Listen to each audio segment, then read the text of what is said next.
بالله من شرور أنفسنا وسيئات أعمالنا من يهده الله فلا مضل له ومن يضلل فلا هادي له أشهد أن لا إله إلا الله وحده لا شريك له وأشهد أن محمدا عبده ورسوله قال الله تعالى يا أيها الذين آمنوا اتقوا الله حق تقاته ولا تموتن إلا وأنتم مسلمون اللهم صل وسلم وزد وبارك على نبينا محمد وعلى آله وأصحابه أجمعين.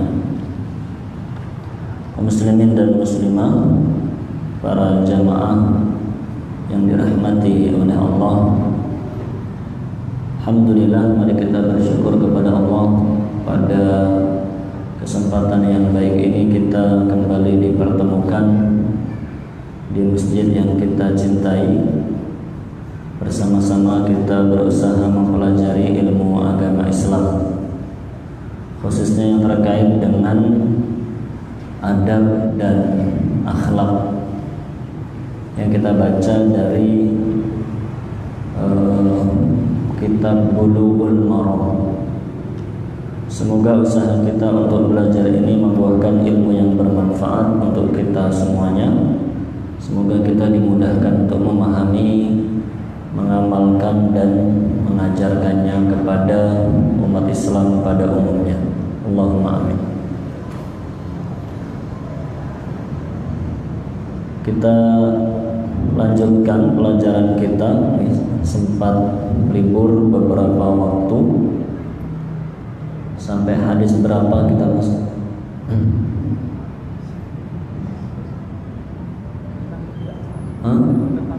Tentang riya. Sekarang tentang riya. Oke. Hadis nomor berapa itu? 1000. Nah, hadis 1530. Halaman berapa Mas? Halaman 597. Monggo para jamaah yang ada bukunya buka halaman 597. Bismillahirrahmanirrahim. Sekarang hadis tentang riya dari Mahmud bin Labid radhiyallahu anhu. Dia berkata, Rasulullah sallallahu alaihi wasallam bersabda, "Inna akhwafa ma akhafu alaikum asyirkul asghar ar-riya."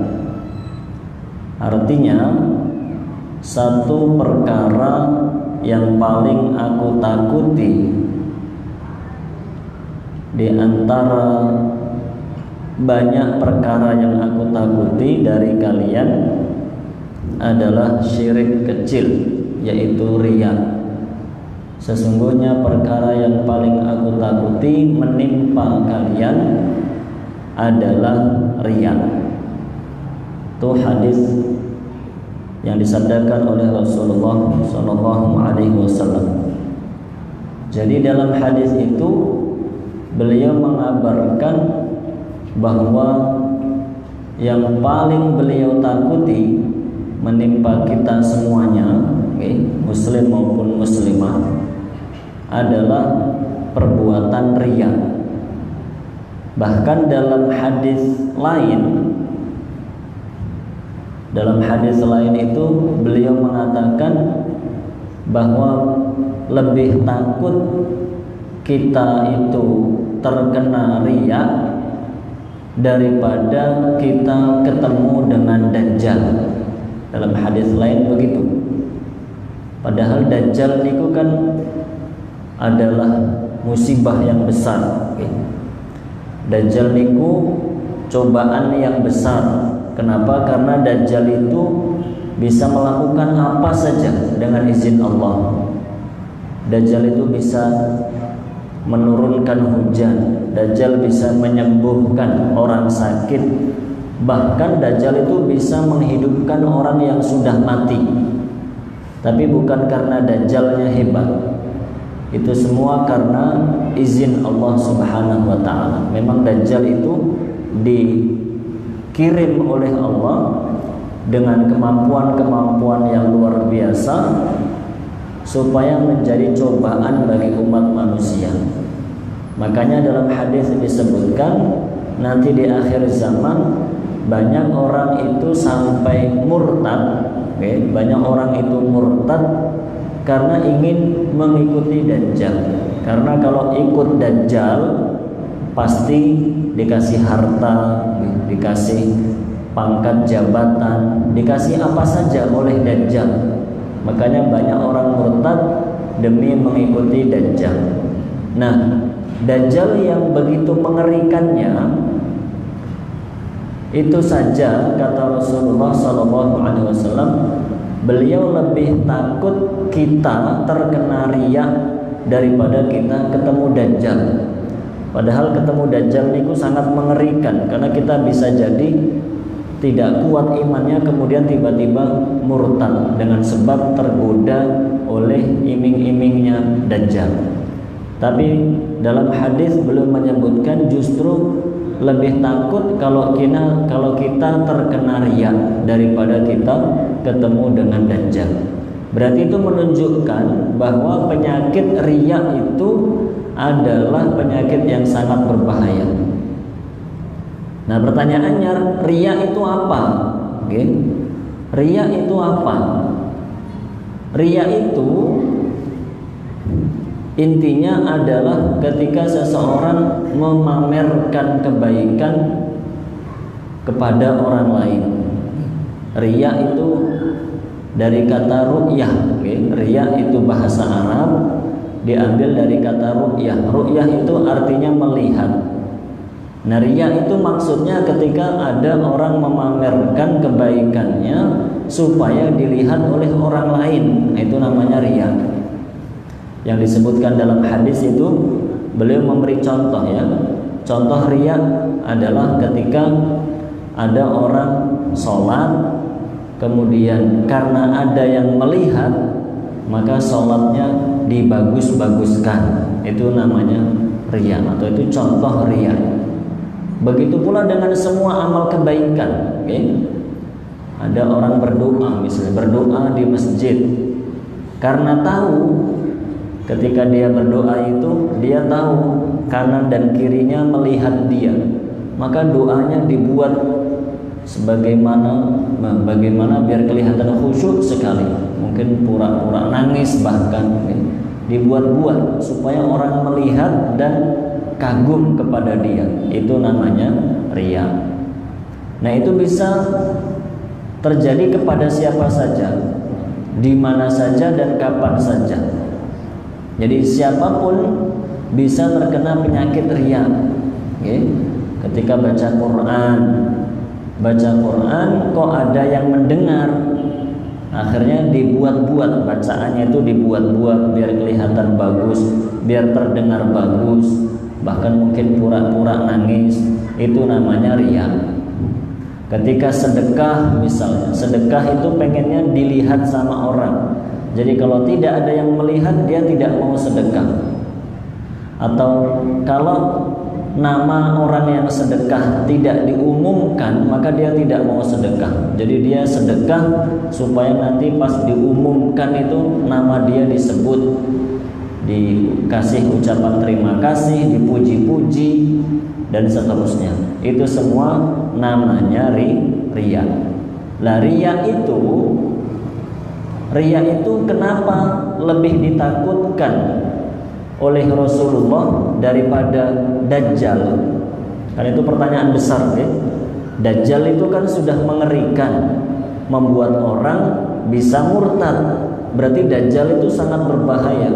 Lah tapi kenapa beliau malah lebih takut kita terkena riya daripada kita ketemu Dajjal? Kenapa? Karena riya itu termasuk syirik. Riya itu perbuatan syirik. Kenapa riya itu perbuatan syirik? Karena kalau ada orang yang riya, berarti dia beribadah tapi niatnya bukan untuk Allah. Dia itu beribadah, seakan-akan beribadah, tapi ternyata niatnya bukan untuk Allah. Niatnya supaya dilihat orang, supaya dipuji orang, supaya dikagumi orang. Kalau sekarang ya supaya viral begitu misalnya. Itu ketika beribadah berarti niatnya bukan untuk Allah. Yang kita contohkan tadi ya, yang sholat karena ada yang melihat kemudian dibuat bagus sholatnya supaya dikagumi orang, berarti niatnya bukan Allah, tapi niatnya supaya dipuji orang. Yang baca Quran tadi, yang sedekah tadi, dan semuanya. Semua orang yang beribadah dan pengen pamer, pengen dilihat, pengen dipuji sama orang, itu namanya riya. Dan riya itu termasuk perbuatan syirik. Nah, itulah mengapa Rasulullah SAW lebih takut kita terkena riya daripada kita ketemu Dajjal. Karena riya itu perbuatan syirik, tapi seringkali tidak disadari, makanya lebih menakutkan. Kalau Dajjal itu memang berbahaya, tapi dia kelihatan. Bahkan Dajjal itu di keningnya ada tulisannya, kan dalam hadis disebutkan begitu. Nanti kalau Dajjal keluar, di keningnya itu ada tulisannya kafir begitu. Itu sudah Allah takdirkan begitu. Di keningnya ada tulisannya kafaro atau tulisannya kafir. Maka Dajjal itu kelihatan dengan jelas oleh semua orang, sehingga orang-orang yang beriman bisa menghindarinya. Walaupun Dajjal punya iming-iming, punya rayuan, punya tawaran-tawaran yang menggiurkan, tapi kalau orang yang beriman bisa menghindari Dajjal karena jelas kelihatan itu Dajjal. Adapun riya itu tidak kelihatan. Yang tahu hanya Allah dan orang yang bersangkutan. Karena secara lahiriah tidak bisa dibedakan, Secara lahiriah tidak bisa dibedakan mana orang yang sholatnya ikhlas, mana orang yang sholatnya riya. Nggak bisa kelihatan secara lahiriah. Mana orang sedekahnya ikhlas, mana sedekahnya riya, nggak bisa dibedakan. Yang tahu yang tahu mana riya, mana ikhlas hanya Allah Subhanahu wa ta'ala dan orang yang melakukannya. Makanya riya itu sangat berbahaya. Kadang-kadang kita merasa tidak riya, padahal itu riya. Dan riya itu sangat halus sekali. Disebutkan dalam hadis, saking tidak kelihatannya riya, itu sampai Rasulullah SAW menggambarkan riya itu seperti semut hitam di atas batu hitam di malam gelap gulita yang tidak ada lampunya. Pasti tidak kelihatan. Sudah semut itu kan kecil, sebesar-besarnya semut ya tetap kecil.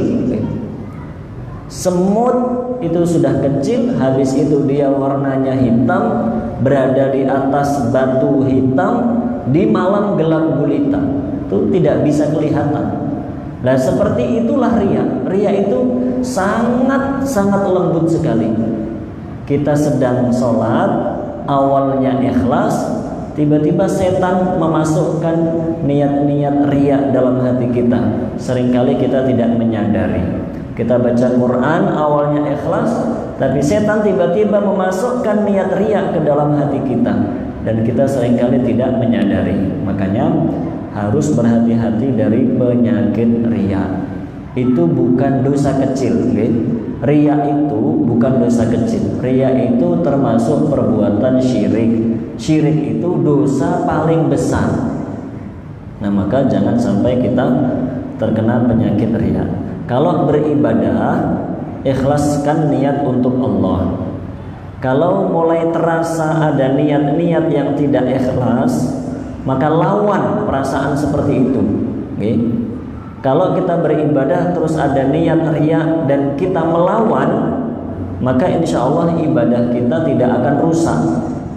Tapi kalau kita beribadah terus ada niat riya dan kita tidak melawan, kita biarkan saja niat riya itu, bahkan kita terus-teruskan, maka ibadahnya bisa rusak, tidak bernilai pahala di sisi Allah Subhanahu wa taala.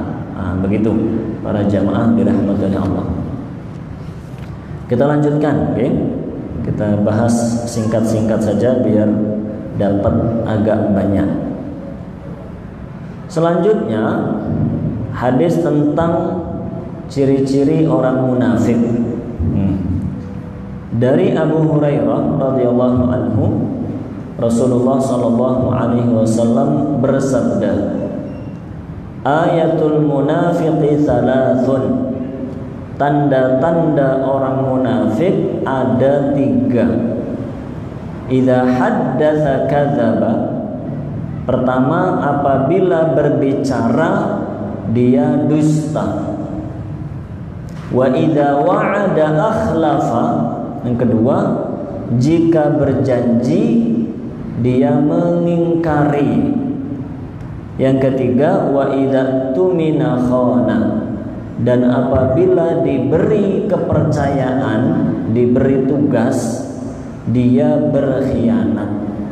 Muttafaqun alaih. Hadis sahih riwayat Bukhari dan Muslim. Dalam riwayat yang lain dari Abdullah bin Umar radhiyallahu anhuma ada tambahan ciri-ciri keempat. Wa idza khasama fajara. Jika bertikai, jika berantem, jika berselisih, maka dia berbuat curang. Hadis sahih riwayat Imam Bukhari dan Muslim pula. Para jamaah yang dirahmati oleh Allah, hadis seperti ini kita pelajari supaya kita bisa menghindari penyakit kemunafikan. Jadi kita pelajari bukan untuk nuduh-nuduh orang, bukan.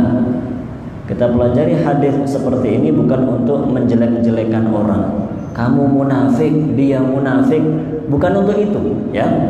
Kita pelajari itu supaya kita tahu ada ciri-ciri berikut ini. Kemudian kita lihat diri kita, ada tidak ciri-ciri tersebut. Kalau ada ciri-ciri tersebut pada diri kita, maka kita harus tinggalkan, harus kita hilangkan. Kenapa? Karena kalau pada diri kita ada ciri-ciri berikut, berarti dalam diri kita ada penyakit munafik. Waliyadzubillah min dzalik. Apa itu munafik? Munafik itu artinya menampakkan, gampangnya munafik itu artinya kondisi di mana tidak sinkron antara lahiriah dengan rohaniyah. Ketika lahiriah tidak sama dengan rohaniyah, itu namanya munafik. Jadi dia menampakkan kebaikan padahal aslinya dia orang buruk. Jadi kalau pas banyak orang itu kelihatan soleh sekali atau solehah sekali, luar biasa. Pas banyak orang itu kerjaannya sholat sunnah, baca Quran, berzikir, sedekah, begitu ya, luar biasa. Pas banyak orang dinampakkan yang baik-baik. Tapi ketika tidak ada orang, dia sendiri di rumah, sendiri di kamar, sendiri di penginapan, sendiri di kos-kosan, jadi setan. Kalau sudah sendirian, kerjanya maksiat terus. Maksiat dengan mata, maksiat dengan mulut, maksiat dengan tangan, maksiat dengan telinga, maksiat dengan kemaluan, maksiat dengan apa saja. Itu namanya munafik, menampakkan kebaikan padahal sejatinya dia orang yang buruk. Tidak sinkron antara jasmani dengan rohani. Jasmaninya kelihatan baik, rohaninya ternyata orang buruk. Itu namanya munafik. Lah, munafik itu tidak ketahuan sama orang, ya. Kalau ada di sekitar kita orang munafik, kita tidak tahu. Kenapa? Karena orang munafik itu ketika kita lihat dia baik banget, dia soleh banget. Dia jahatnya, dia maksiatnya itu ketika tidak ada orang. Makanya kalau kita cari mana orang munafik tidak kelihatan. Kan begitu nih. Dia itu bermaksiatnya, dia berbuat dosanya ketika tidak dilihat sama orang. Ketika ada orang lain, dia sangat taat, sangat soleh, sangat luar biasa. Makanya orang munafik itu nggak kelihatan, nggak ketahuan. Mana yang munafik tidak ketahuan. Begitu pula diri kita itu seandainya kita munafik, waliyadzubillah min dzalik, orang lain tidak ada yang tahu. Karena kalau kita munafik, waliyadzubillah, kita maksiatnya ketika tidak ada orang. Ketika dilihat banyak orang, kita menjadi orang soleh. Jadi intinya orang munafik itu nggak kelihatan. Siapa di antara kita, siapa di tengah masyarakat kita yang munafik itu tidak kelihatan kalau dilihat secara lahiriahnya. Nah, karena munafik itu tidak kelihatan, makanya Rasulullah SAW hanya mengabarkan ciri-cirinya supaya kita bisa tahu ketika kita berteman, kita bergaul, kok kita mendapati pada teman kita ada ciri-ciri berikut ini, berarti dia orang munafik. Kalau dia orang munafik, maka jangan berteman dengan dia. Sebaliknya, kalau setelah kita pelajari nanti ciri-ciri munafik berikut ini ada pada diri kita, berarti kita yang munafik.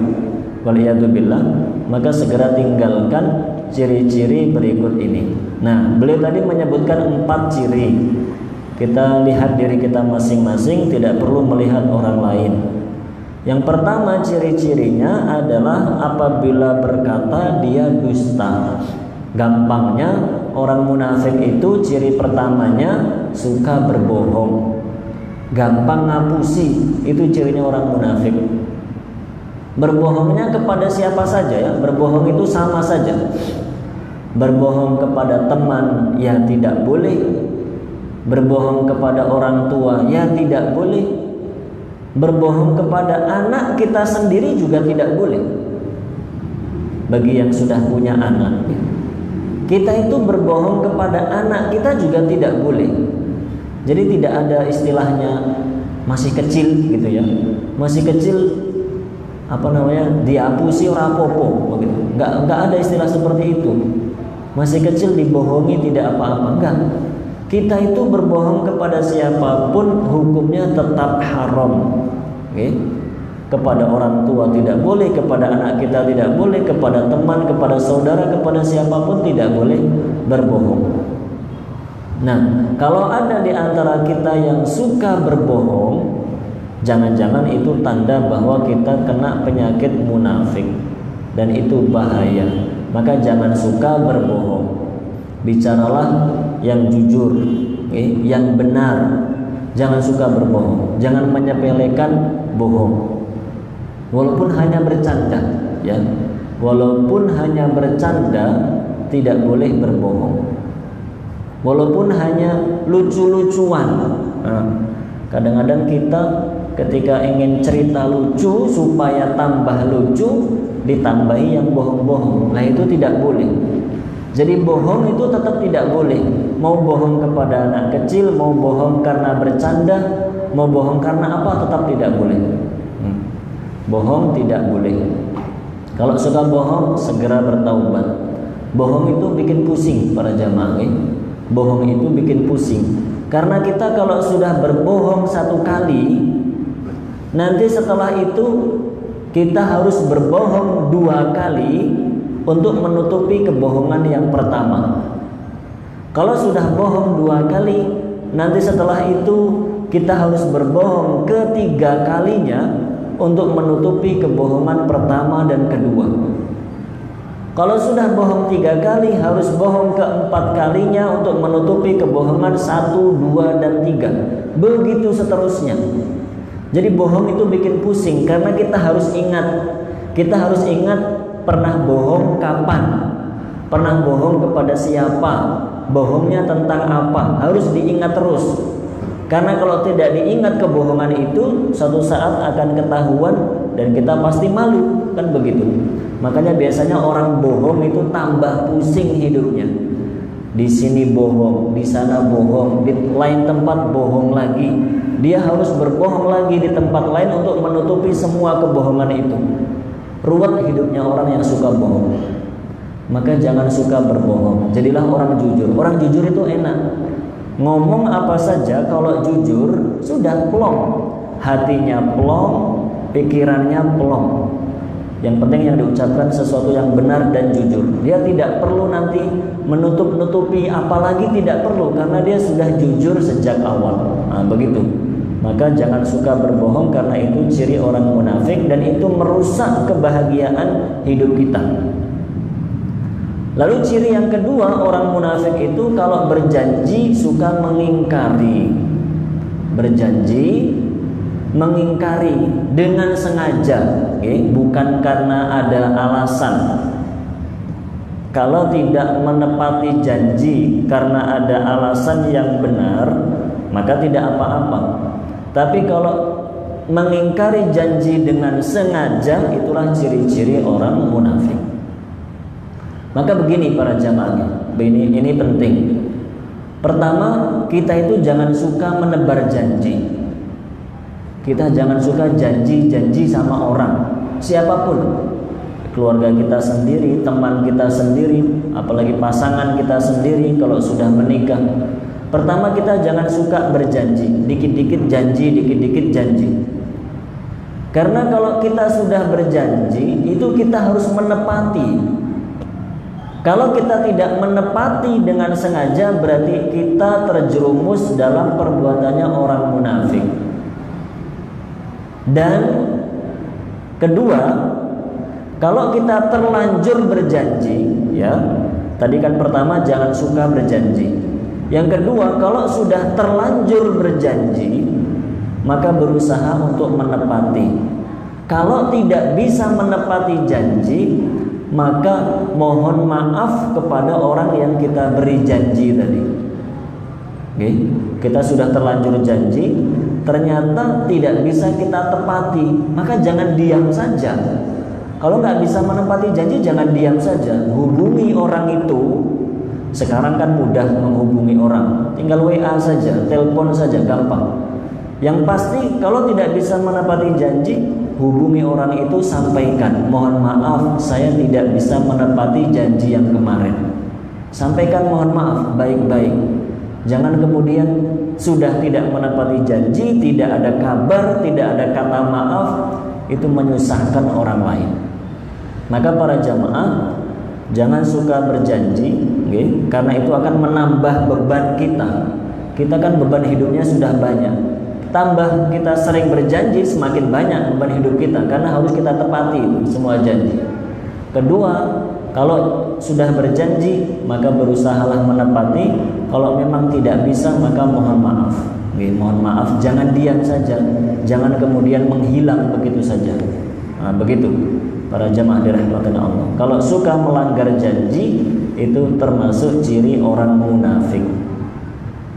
Ciri munafik ketiga, apabila diberi amanah, amanah itu kepercayaan atau tugas.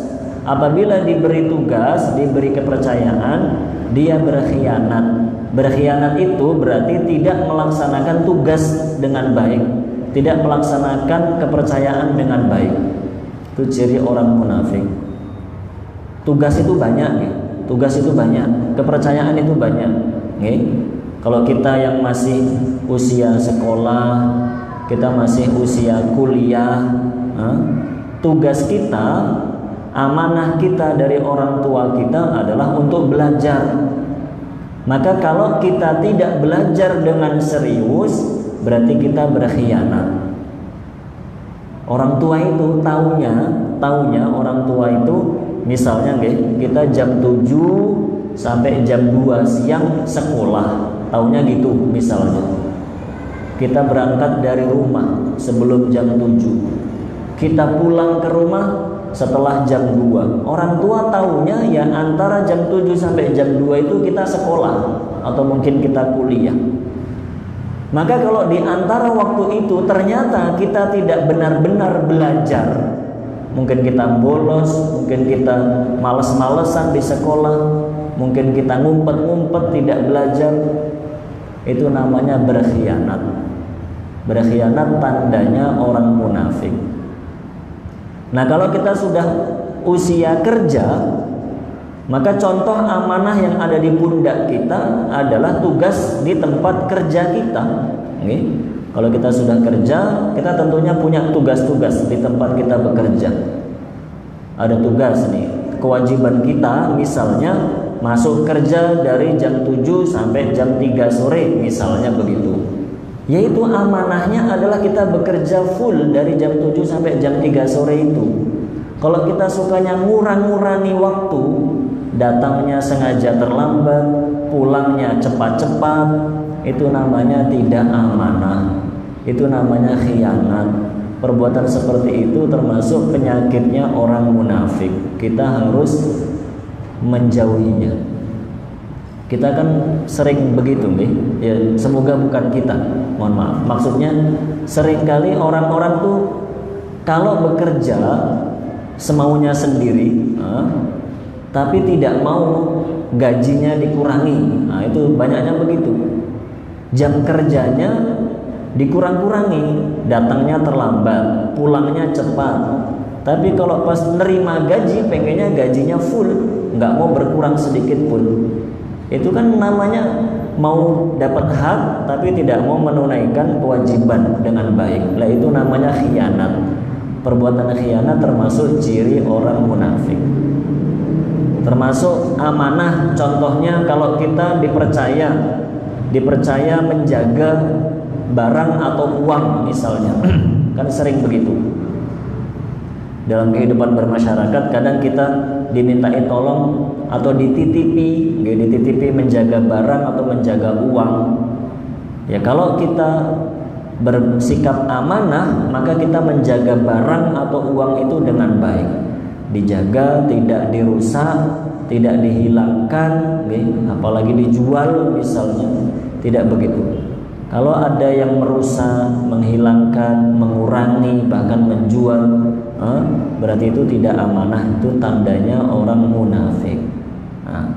Lalu ciri yang keempat, yang terakhir, ciri munafik keempat, wa idza khasama fajara. Apabila bertikai, apabila ada masalah sama orang, dia berbuat curang untuk mengalahkan orang itu.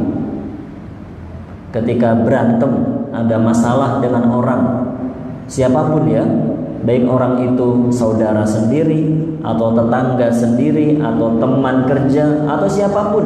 Pokoknya kalau ada masalah sama orang, kita pengennya menang dan mengalahkan orang itu meskipun dengan cara yang curang. Itu namanya penyakit munafik. Jadi kalau ada masalah, pengennya menyelesaikan masalah itu meskipun dengan cara yang curang. Dengan cara yang curang untuk bisa menang dan mengalahkan lawan dalam masalah. Nah, itu namanya ciri orang munafik, dan itu banyak. Kan kita sering kali gengsi. Kita itu sering gengsi kalau kalah. Dalam urusan sepele saja kita sering gengsi. Apalagi urusan yang besar, tidak mau kalah. Sehingga kalau ada masalah sama orang, pengennya orang itu yang kalah, bukan kita yang kalah. Dan seringkali kemudian mata hati kita ditutup sama setan, akhirnya kita mau berbuat curang, yang penting kita menang. Nah, itu jangan seperti itu. Itu termasuk ciri-ciri orang munafik. Nah, begitu para jamaah dirahmati Allah, 4 ciri orang munafik. Sekali lagi kita pelajari bukan untuk menuduh-nuduh orang, bukan untuk mengatakan kamu munafik, dia munafik, bukan begitu. Tapi kita pelajari untuk kita lihat diri kita sendiri. Kalau ada ciri-ciri itu pada diri kita, harus kita tinggalkan, karena itu sangat berbahaya. Satu hadis lagi nih, biar dapat 3 hadis sekali pertemuan. Satu lagi, yaitu larangan mencela orang lain. Dilarang mencela atau menyakiti orang lain. Dari Ibnu Mas'ud radhiyallahu anhu, Rasulullah sallallahu alaihi wasallam bersabda, sibabul muslimi fusuqun wa qitaluhu kufrun. Mencela orang muslim adalah perbuatan fasik. Fasik itu maksiat, ya. Mencela orang muslim adalah perbuatan maksiat, perbuatan dosa. Dan membunuhnya adalah perbuatan kufur. Muttafaqun alaih, maksudnya hadis riwayat Bukhari dan Muslim. Para jamaah yang dirahmati oleh Allah, dalam hadis itu belum menyebutkan dua perbuatan. Perbuatan pertama adalah mencela, mengejek, menjelek-jelekan. Bahasa kitanya ngenyek, begitu ya, ngenyek orang lain. Nah, perbuatan seperti itu, kalau yang kita cela adalah orang muslim atau muslimah, maka kita berdosa. Mencela orang muslim itu perbuatan dosa, tidak boleh. Oke, itu perbuatan dosa. Makanya Allah Subhanahu wa taala dalam Al-Qur'an mengatakan, ya ayyuhalladzina amanu, wahai orang-orang yang beriman, la yaskhar qaumun min qaum, janganlah satu kelompok mencela kelompok yang lain. Asa ayyakunu khairan minhum, karena bisa jadi kelompok yang dicela itu ternyata lebih mulia daripada kelompok yang mencela. Wala nisa'um min nisa', jangan pula ada wanita mencela wanita lain.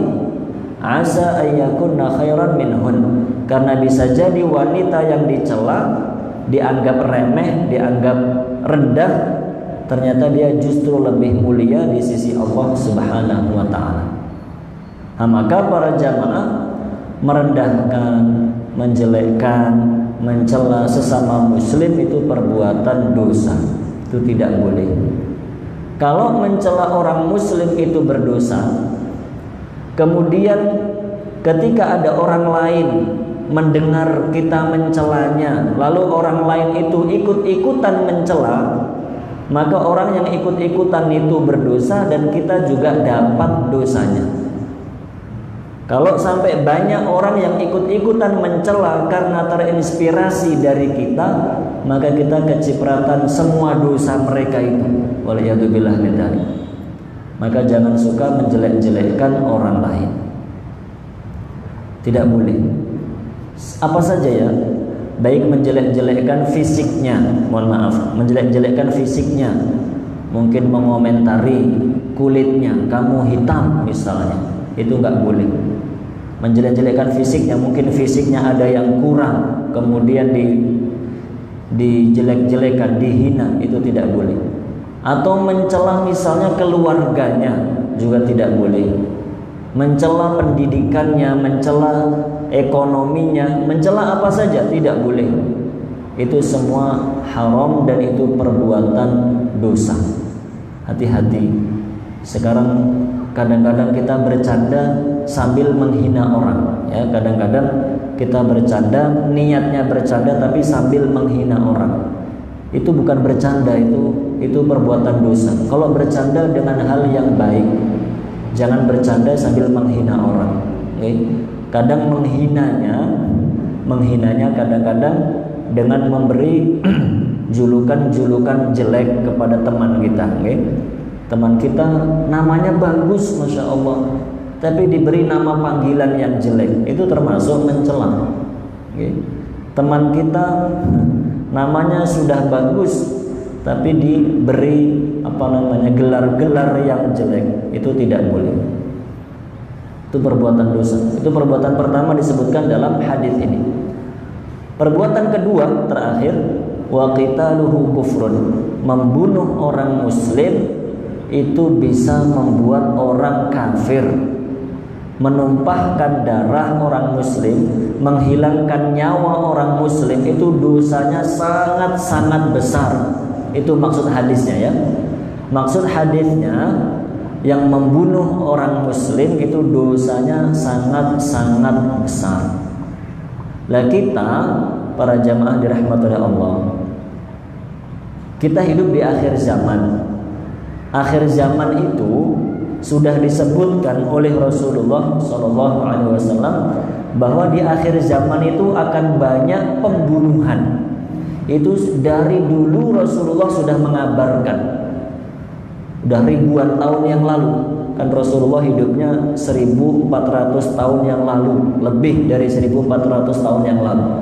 Itu beliau sudah mengabarkan nanti di akhir zaman akan banyak pembunuhan.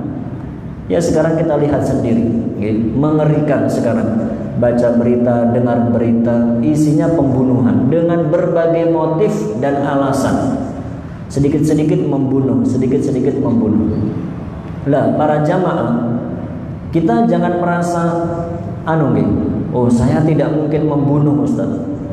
Yang membunuh itu orang. Saya nggak mungkin melakukan dosa besar berupa membunuh, tidak mungkin. Kita jangan merasa aman begitu. Nggak ada yang menjamin para jamaah, tidak ada yang menjamin. Setan itu bisa menggoda dan menjerumuskan siapa saja. Kan rata-rata orang yang membunuh, yang kita baca di berita itu, rata-rata membunuh karena emosi, kan begitu. Ada yang berantem sama temennya karena diejek, emosi, dibunuh. Dia pengen, mungkin sebenarnya tidak niat membunuh, tapi karena dia terlalu marah, akhirnya menyakiti temannya dengan berlebihan sampai temannya mati, akhirnya membunuh. Ada yang sama saudaranya. Yang kemarin terakhir saya baca itu apa? Ada adik membunuh kakaknya. Hanya karena apa? Hanya karena makanan punya adiknya dimakan sama kakaknya. Adiknya pulang kelaparan, ternyata makanannya sudah dihabiskan sama kakaknya. Adiknya sangat marah. Karena sangat marah dia menyakiti kakaknya. Itu tidak niat membunuh, tapi karena berlebihan menyakitinya, kakaknya mati. Lah berarti kan seperti itu bisa menimpa siapa saja, termasuk kita. Kita bisa saja, waliyadzubillah, bisa saja dijerumuskan oleh setan sampai membunuh orang. Maka sebelum itu terjadi, kita itu harus tanamkan dalam diri kita bahwa masalah apapun, sebesar apapun, kita jangan sampai membunuh orang. Membunuh muslim itu dosanya sangat besar. Masalah apapun selesaikan dengan cara yang baik, jangan dengan emosi. Kalau sudah pakai emosi, nanti gelap mata, terlalu marah, tidak menutup kemungkinan untuk membunuh seorang muslim atau muslimah. Itu dosanya sangat besar.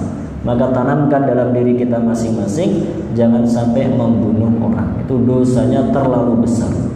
Sampai-sampai dalam hadis itu beliau memberi gambaran betapa besarnya dosa orang yang membunuh seorang muslim atau muslimah.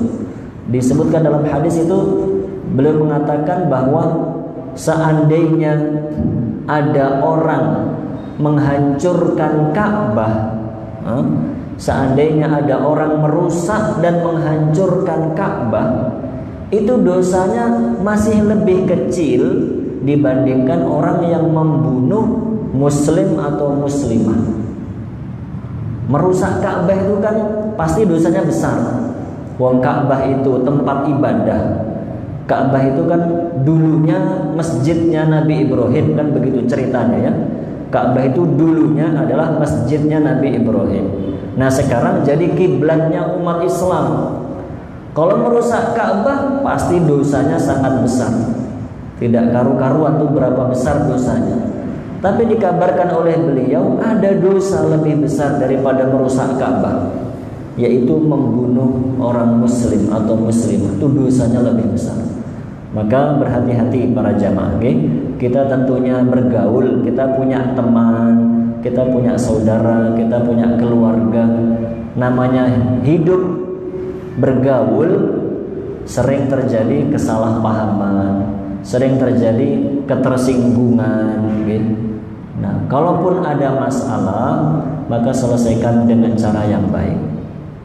Jangan dengan emosi, khawatirnya nanti sampai membunuh, itu dosanya sangat besar. Waliyadzubillah min dzalik. Nggih. Demikian kajian kita pada pagi menjelang siang ini. Semoga bermanfaat bagi saya pribadi dan para jamaah sekalian. Insya Allah kita lanjutkan pada pertemuan yang akan datang. Nggih. Silahkan jika ada yang mau ditanyakan.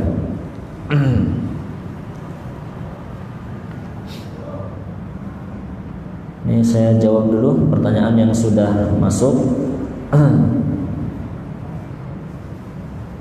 Bagaimana solusinya ketika kita mau membaca Al-Quran atau mau melakukan amal-amal soleh tapi takut dinilai sama orang lain, akhirnya tidak jadi melakukan karena takut riya?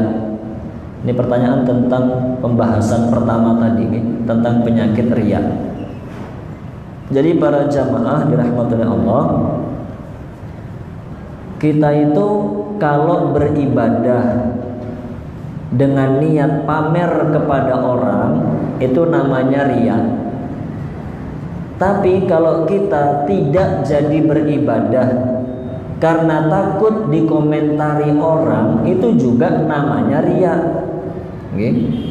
Kita pengen ibadah, kita pengen sholat, kita pengen sedekah, pengen baca Quran, tapi karena ada yang melihat tidak jadi kita kerjakan. Itu namanya juga riya, karena kita menampakkan kepada orang sesuatu yang tidak sesuai hakikatnya. Lah bagaimana solusinya berarti? Solusinya adalah kalau kita ingin beribadah terus ada yang melihat, maka tetaplah beribadah. Lakukan saja ibadah yang ingin kita lakukan. Tetap lakukan ibadah itu dengan terus menjaga niat di dalam hati kita. Luruskan niat. Pokoknya saya beribadah untuk Allah. Kalau mulai ada godaan-godaan untuk riya, hilangkan, lawan godaan itu, luruskan niat lagi untuk Allah. Begitu terus berjuang melawan riya. Memang tidak mudah, tapi begitu kita diperintahkan, ya? Kita diperintahkan untuk berjuang melawan riya supaya kita bisa beribadah dengan baik dan benar. Karena kalau tidak jadi beribadah hanya karena takut dikomentari orang, nanti akhirnya kita tidak pernah beribadah. Okay? Akhirnya tidak pernah beribadah. Yang laki-laki akhirnya tidak pernah sholat berjamaah karena takut nanti kalau rutin berjamaah terus dipuji, soleh sekali, takutnya riya. Terus akhirnya tidak pernah sholat berjamaah, ya. Jadi salah kalau begitu. Okay? Maka tetaplah beribadah, tapi jaga niat supaya tidak terjerumus dalam riya. Kemudian pertanyaan selanjutnya, ketika kita ingin menyampaikan kebenaran atau kebaikan, tetapi takut menyakiti orang lain atau perkewuh, akhirnya hanya bisa memendam dalam hati. Apakah ini sifat munafik? Ini bukan sifat munafik, tapi ini sifat yang salah. Okay? Kita kalau mau menyampaikan kebaikan, itu jangan kalah sama perkewuhnya. Okay? Kita itu seringkali terlalu perkewuh, akhirnya banyak meninggalkan kebaikan. Maka para jamaah, kalau ada kebaikan yang ingin kita sampaikan kepada orang lain, sampaikan saja. Ada kebaikan ingin kita sampaikan kepada orang lain, sampaikan. Kemudian sudah, setelah kita sampaikan, apakah dia mengerjakan atau tidak, itu hidayah di tangan Allah. Yang penting kita sampaikan saja. Jangan terlalu perkewuh. Jangan pula yang salah juga, kita itu seringkali kalau menasihati orang, pengennya orang itu langsung melaksanakan apa yang kita nasihatkan. Lah itu juga salah, ya. Kita itu menasihati orang itu sedang menyampaikan kebenaran. Apakah setelah disampaikan kebenaran orang itu menerima atau tidak, itu hidayah di tangan Allah. Maka rubah cara berpikirnya, ya. Ada cara berpikir salah seperti itu. Cara berpikirnya, saya kalau sudah menasehati, ya berarti orang itu harus melaksanakan nasihat saya. Kalau nggak melaksanakan, namanya dia kurang ajar sama saya. Nggak begitu. Itu cara berpikir yang salah. Kita itu ketika menasehati orang hanya menyampaikan kebenaran. Setelah menyampaikan kebenaran, tugas kita sudah selesai. Tugas kita itu hanya menyampaikan kebenaran. Setelah itu, semua urusan di tangan Allah.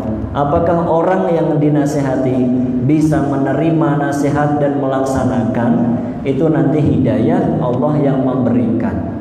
Kita sudah selesai tugasnya dari tadi. Selama sudah menyampaikan, sudah selesai. Dia melaksanakan atau tidak bukan urusan kita. Kalau kita punya cara berpikir seperti itu, kita jadi tidak malas untuk menasehati orang. Kan kadang-kadang kita malas menasehati karena apa? Karena orang itu kalau dinasehati tidak melaksanakan. Orang itu kalau dinasehati tidak mengerjakan. Akhirnya kita malas menasehati. Padahal tugas kita bukan itu. Dia mengerjakan atau tidak itu bukan urusan kita. Tugas kita itu cuma menyampaikan. Kalau kita menyampaikan, sudah melaksanakan tugas, sudah selesai. Kalau kita tidak menyampaikan, berarti kita tidak melaksanakan tugas. Sudah, itu saja. Pokoknya sampaikan. Dia melaksanakan atau tidak, urusan Allah. Nah, kalau kita cara berpikirnya begitu, kita akan semangat menasihati orang, okay? Mengajak orang lain menuju kebaikan. Nah, selanjutnya, terakhir ini sepertinya pertanyaannya, tadi dikatakan tidak boleh berbohong kepada siapa saja. Bagaimana jika kita terpaksa berbohong untuk mencegah maksiat? Misalnya ada orang yang membeli obat untuk digunakan tidak semestinya.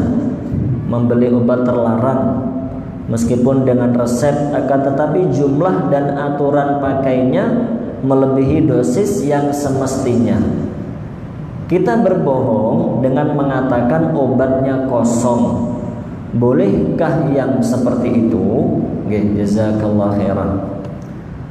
Begini, kalau kasusnya seperti itu dan kita benar-benar yakin, kita yakin orang itu membeli obat untuk disalahgunakan, maka itu bukan bohong namanya. Yang kita lakukan itu bukan bohong, itu namanya kita mencegah kemungkaran. Maka yang seperti itu boleh. Tapi itu harus dipastikan bahwa memang orang itu membeli obat untuk keperluan yang tidak semestinya. Kalau kita yakin begitu, lalu kita mengatakan tadi obatnya tidak ada, maka tidak apa-apa, karena itu kita mencegah kemungkaran. Tapi kalau kita belum yakin, itu hanya prasangka kita hanya berprasangka, jangan-jangan disalahgunakan. Padahal orang itu tidak pengen menyalahgunakan.